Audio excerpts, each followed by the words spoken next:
Hi friends, good morning. Today day 4 నైమిషారణ్యంకి వచ్చాము. ఇప్పుడే లేచాము, hotel నుంచి బయటకు వచ్చాము. సో ఎక్కడికి వచ్చామో మీకే చూపిస్తాను. చెప్పి హాయ్ చెప్పు. చక్ర తీర్థం. సో ఇక స్నానం చేసేసి 5 ప్రశ్నలు చేసి మళ్ళీ రూమ్కి వెళ్ళి ఫ్రెష్ అప్ అయి సత్యనారాయణ స్వామి వ్రతంకి వెళ్ళాలి. మహావిష్ణు టెంపుల్, చక్రతీర్థం, నైమిషారణ్యం. టుక్ వచ్చేసింది.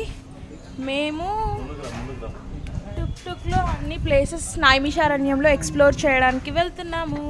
అందరు హాయ్ చెప్పండి.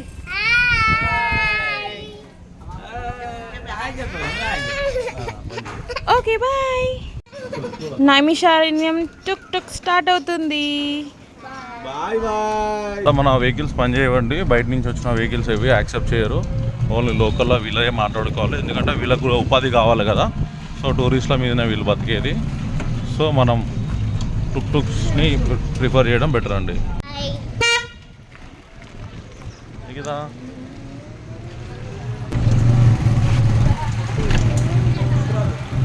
వచ్చేసామండి టెంపుల్కి. ఎదురుగా కనిపించేది సత్యనారాయణ స్వామి మెయిన్ టెంపుల్. సో మనం ఇక్కడే వ్రతం చేసుకోవాలి. చాలా బాగుంటుంది టెంపుల్. అంటే వెళ్ళిన వాళ్ళు చెప్పారు. చూద్దాం మీకు కూడా ఉంటుందో లైవ్ ఎక్స్పీరియన్స్.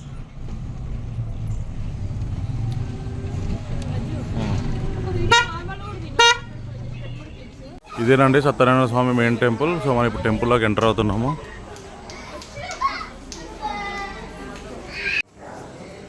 జై బోలో సత్యనారాయణ స్వామి మహారాజ్కి జై. ఇదే అండి మెయిన్ టెంపుల్, సత్యనారాయణ స్వామి వ్రతం చేసుకునేది. మెయిన్ టెంపుల్ అంటే టెంపుల్కి ఎగ్జాక్ట్లీ రైట్ సైడ్లో మనం ఇక్కడ వ్రతానికి కావాల్సిన పూజా సామాను అంటే వాళ్ళే ఇస్తారండి. టోకెన్ తీసుకోవాలి. ఇప్పుడు ఇక్కడ మనం సత్యనారాయణ స్వామి వాళ్ళం అండి. ఇది టెంపుల్లోకి వచ్చాక టెంపుల్ కింద ఇట్లా వ్రతం చేసుకోవడానికి ఒక హాల్ ప్రిపేర్ చేశారు. సో హాల్లో ఇట్లా వ్రతం చేసుకుంటాం అనమాట. టోకెన్ తీసుకున్నాము 1116 అండి. సో ఇట్లా ఒక్కొక్క సెట్ ఇస్తారనమాట. మనము ఆ సెట్ తీసుకొని వెళ్ళి మనం ఇక్కడ పూజ చేసుకోవాలంటే అంతే. సత్యనారాయణ స్వామి విగ్రహం ఉంది ఇక్కడ.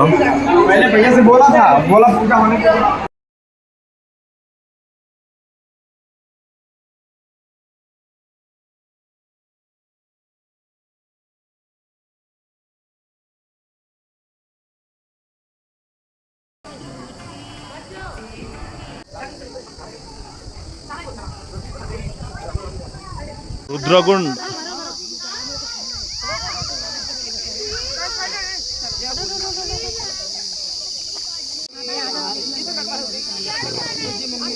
ఓం నమః శివాయ.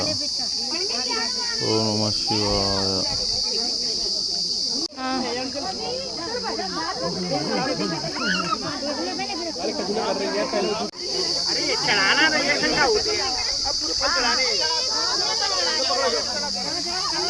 గోమతి నదికి వెళ్ళే దారి అండి ఇది.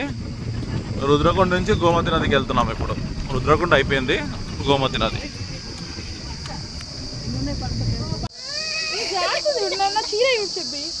గోమతి నది పాయింట్.